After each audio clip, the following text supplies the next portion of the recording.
Mon Seigneur et mon Dieu, je crois fermement que tu es ici, que tu me vois et que tu m'entends. Je t'adore avec profonde révérence.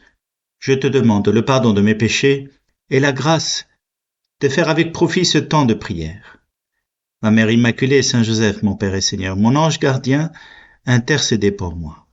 Le Christ est ressuscité. Que nous le disions en français, je suis le chemin, la vérité et la vie, ou bien en latin, ego sum via veritas et vita. À chaque fois, cette phrase a marqué les cœurs et les personnes, car Jésus vient de s'identifier à la vérité, à la vie, à la source de la vie. Et cette affirmation extraordinaire est un éclairage, une lumière divine pour comprendre ce que le concile de Nicée-Constantinople a affirmé, alors que nous célébrons le 1700e anniversaire de ce concile si important, 325-381, car ce concile nous révèle la double nature de Jésus. Jésus vrai homme et vrai Dieu, sans confusion ni séparation. Et oui, il y a un grand mystère dans la personne de Jésus que même les apôtres, avant la résurrection, ont du mal à percer, à comprendre. Qui est Jésus? Qui est Jésus? Et Jésus le leur dit, « Je suis le chemin, la vérité et la vie. Qui me voit, voit le Père. » Et Philippe lui dit, « Mais montre-nous le Père, nous voudrions le voir. » Et Jésus lui répète, « Comment cela se fait-il, mon ami, que tu vives avec moi depuis si longtemps et que tu n'aies pas compris que celui qui me voit, voit le Père, et que le Père est en moi et que je suis dans le Père ?» Ce beau mystère est l'affirmation que Jésus est le médiateur parfait entre nous et Dieu. Qu'en le regardant, nous découvrons qui est Dieu. Il nous révèle qui est Dieu. Et chacun de ces actes que nous méditons en parcourant les évangiles, en priant le chapelet, et nous méditons comment Jésus a pu vivre tel ou tel épisode de sa vie, et les détails nous parlent de la bonté, de la délicatesse, de la profondeur de Dieu à notre égard, puisque dans son humanité, Jésus nous le révèle. Il en est bien qui cherchent Dieu ailleurs qu'en Jésus-Christ. Mais bien souvent, ça devient très fumeux, très spiritualiste au mauvais sens du terme, très abstrait. Et ça n'a pas de conséquences dans la vie des hommes, dans ta vie et la mienne. Tandis que si toi et moi nous regardons Jésus comme nous le faisons maintenant pendant ce temps de prière, eh bien, Seigneur Jésus, nous apprenons de toi à connaître le Père. Et cela, eh bien, passe par des paroles comme celle-ci que tu viens de prononcer, Seigneur. Je suis le chemin, la vérité et la vie. Apprends-nous, Seigneur, à l'assumer, à le méditer, à le parcourir tout au long de la journée, pour qu'en redisant ce que nous comprenons, nous apprenions qui tu es. Mais c'est en gardant les yeux fixés sur Jésus-Christ que nous apprenons cela, car effectivement, nous pourrions rater le chemin de ton humanité, Seigneur. Et quand nous cherchons Dieu ailleurs qu'en Jésus-Christ, eh bien souvent notre charité, l'amour incarné du chrétien, l'amour de Dieu que il verse dans notre âme pour que nous le donnions à ceux qui nous entourent, cet amour disparaît. Si nous ne te regardons pas, Seigneur, si nous n'aimons pas à ta façon, avec cette façon divine et humaine qui n'a jamais été séparée en ta personne. Et ainsi nous pouvons comprendre pourquoi, Seigneur Jésus, t'as inspiré à Saint José-Maria de considérer combien le travail et nos activités ordinaires sont les lieux de notre prière, de notre rencontre avec toi, et comment la varlope et les autres instruments de charpentier que ton père Joseph utilisait et qu'il t'a appris à manier, comment ces outils sont des occasions de prier.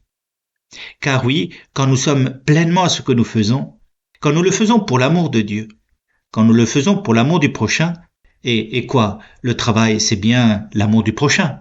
Nous rendons des services, nous accomplissons des œuvres qui sont utiles à ceux qui nous entourent et pour nourrir notre famille. Eh bien, tout cela devient prière, parce que nous le vivons profondément enraciné dans cette contemplation de ta personne, de ton amour, et dans cet amour, dans cet élan qui nous anime à chercher en toute chose ce qu'il y a de divin. Et oui, en travaillant le bois, regardez les veines du végétal. Qu'est-ce qu'elles sont merveilleuses! Cet organisme végétal qui a conduit à réaliser ce bois solide, qu'est-ce que c'est beau! Et à chaque fois, on peut s'exclamer devant le Seigneur et finir le travail en disant « Béni sois-tu Seigneur pour ce que tu me donnes d'accomplir. Béni sois-tu Seigneur parce que tu es le chemin, la vérité et la vie. Béni sois-tu Seigneur parce que tu me donnes de découvrir dans mes activités quotidiennes comment t'aimer profondément puisque toi-même tu nous as aimés par ces activités quotidiennes et ordinaires. Je suis le chemin, la vérité et la vie. » Jésus, on ne peut affirmer cela sans être ou bien fou ou bien divin. Et comme tu es ressuscité, eh bien tu es divin. Et cette parole, elle nous apprend à te regarder et à te contempler pour apprendre ce que chrétien veut dire. Car justement, en ta personne, le chemin et la vérité se font une personne. Le chemin, la vérité et la vie sont un acte en personne. Et ainsi nous comprenons que toi et moi, nous devons faire en sorte que l'amour que Dieu a déposé dans nos cœurs devienne acte, s'accomplisse en parole, en geste, en sentiment, en action.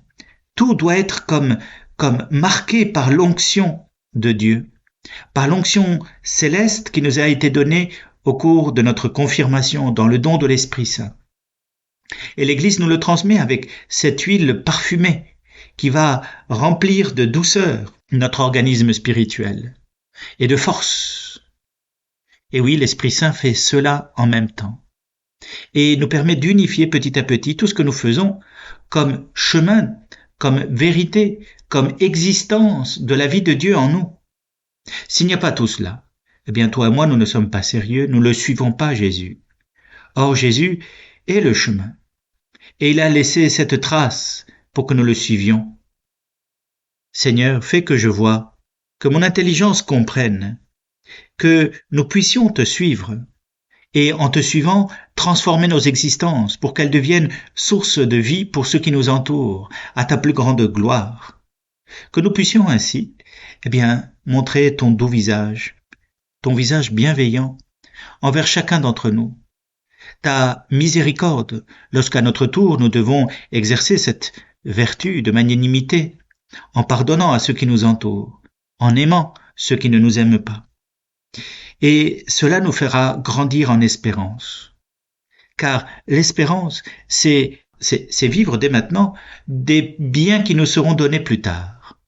C'est croire que déjà maintenant, nous pouvons inscrire dans notre vie un comportement divin, celui que nous vivrons au paradis. Et ainsi faire advenir par nos actes, quelque chose de l'amabilité divine, de la beauté de Dieu, de sa douceur en cette terre. Seigneur, nous te le demandons, viens gonfler nos existences de ce zèle, de cet amour, de cette force qui nous aide à aimer de toutes nos forces ce que nous avons à réaliser pour que par cette action, le chemin se révèle vers le ciel. Le Seigneur, Jésus, nous a parlé souvent de la récompense qu'il a gagnée pour nous par sa mort et sa résurrection. Tu nous l'as dit, Seigneur, je vais et je reviendrai vous préparer cette place, et lorsque je l'aurai préparée, je reviendrai vous chercher. Maintenant que nous venons de célébrer la Pâque, et avec toi et avec le pape François, nous te le prions, que cette place que tu nous as préparée nous guide sur le chemin, qu'avec cette espérance enracinée dans notre âme, nous soyons assurés d'avancer sur le chemin pour rejoindre la Vierge Marie, Saint Joseph, les anges, nos saints patrons, nos prédécesseurs dans la foi qui ont vécu saintement, ceux que nous avons aimés et que nous voudrions voir à nos côtés devant toi pour te louer, Seigneur, pour toujours. Et, Seigneur, aide-nous à ne jamais séparer notre regard de ta sainte face, de ta sainte personne, car tu es le chemin, la vérité et la vie, et que nous ne voulons pas un autre Christ, nous ne voulons pas une autre déité, nous voulons le Dieu vivant, qui s'est révélé à nous en Jésus-Christ par amour, pour nous sauver de nos péchés et nous révéler le chemin de la résurrection. Le Christ ressuscité annonce que toi et moi, dans notre chair bien carnée, cette chair que nous aimons et dont nous prenons soin, mais qui nous trahit bien trop de fois, eh bien que c'est dans notre chair que Dieu a planté la graine de la vie éternelle, cette graine dont nous renouvelons l'action et la force chaque fois que nous communions au corps du Christ. Jésus, chemin, vérité et vie, tu es notre gage pour que notre vie débouche sur le bonheur éternel et nous ne voulons pas te lâcher la main. Mon Seigneur et mon Dieu, je te remercie pour tous les actes d'amour, les inspirations et les résolutions que tu m'as données pendant ce temps de prière. Ma Mère Immaculée, Saint Joseph, mon Père et Seigneur, mon ange gardien, intercédez pour moi.